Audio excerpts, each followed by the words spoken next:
This is A New Lens Towards Life by Logan Moynihan. As a kid growing up in a small rural town, you never seem to receive the opportunities those do in a big city. The culture you are immersed in is typically one dimensional, and you rarely get to experience other ways of living. This was my life up until I was 18. Looking back on my life now, I still remember what it felt like to not know anything else other than Newark, New York. At the time, I never really knew what I was missing or what opportunities there even were to experience. But oh, did that change my summer before college. To start this off right, you must know that I do not come from a family with money. When I was young, we had to file for bankruptcy because we had gotten so far behind.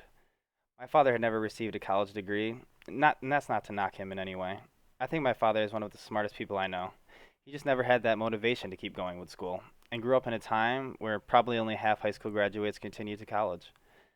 Both my parents worked their butts off for us kids, but it still was never enough to allow us to travel much distance. Growing up, that was all I wanted to do, see the world, and that still hasn't changed to this day.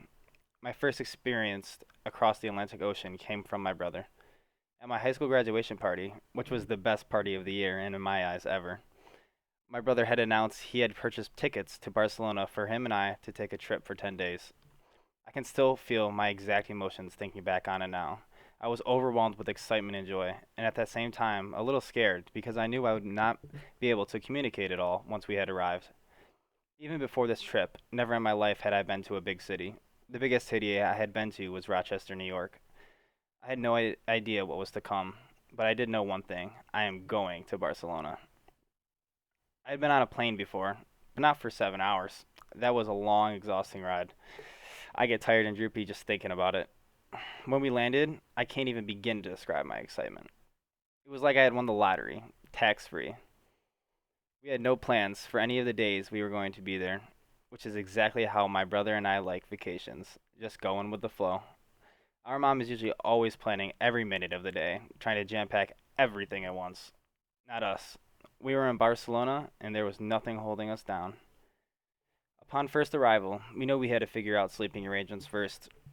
While doing so, we sat in a park and watched people walk by. This was honestly one of my favorite moments. So many things were happening and so many different lifestyles all happening at once around me. At first, it was all foreign to me, figuratively and literally. Then something caught my eye. A street performer had arrived and was setting up.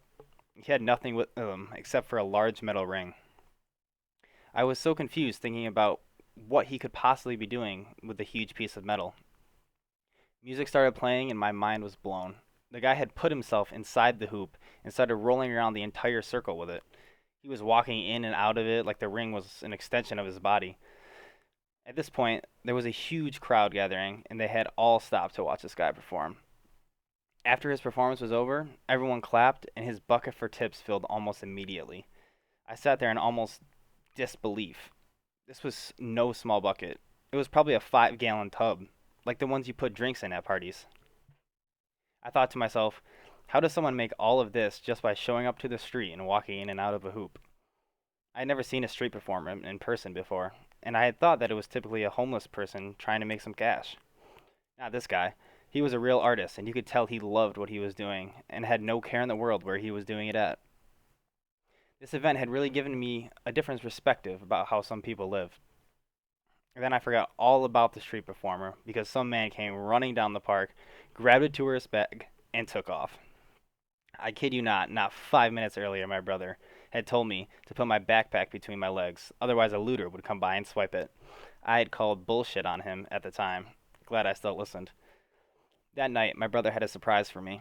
He was going to treat me to the fanciest dinner I had ever had, and probably will have for a long time.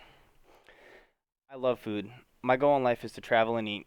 If I'm able to accomplish that, I will be the happiest person alive. This was going to be an 8 course meal with wine pairings. My brother at the time was a level 1 sommelier, now a level 2. Basically means he's a hot shot when it comes to wine. Our waiter, who was also the owner, spoke some English, but not much. However, you could have been deaf to know that sommelier was a universal word by the look of excitement in this man's eyes. The waiter was also a sommelier, but he was a level 4. Apparently, this is a big thing because there are more people who have walked on the moon than there are level 4 sommeliers. However, I digress. This was just the beginning of the night. From course to course, I was in awe and absolute delight with what was presented to me. I had never thought that food could taste this good. I was like that kid who always wanted a large of his favorite ice cream, even though he could never eat it all once he got it. I just wanted more of everything given to me. What amazed me the most, however, was the owner's attitude throughout the night. Every time he brought a new course out, he had the biggest smile on his face and was so excited to start explaining to us what was in it and how it was made. After our meal was over, the owner gave us his card and said to come back whenever we came back to Barcelona and he would treat us for half price. That day really stuck with me to this moment. Seeing the joy and excitement from both the street performer and the restaurant owner had made me look at life in such a different way. While both these individuals did very different tasks and lived very different lives, they both loved what they did in the same way. While it might have been a short moment in my life, it has made me realize one very important thing. With whatever I do in my life, whether it is the highest paying job with the best business around, or working for myself on something I made, I need to be happy and be able to look at what I am doing and say, damn, I just did that and nothing and no one can take that away from me. Thank you.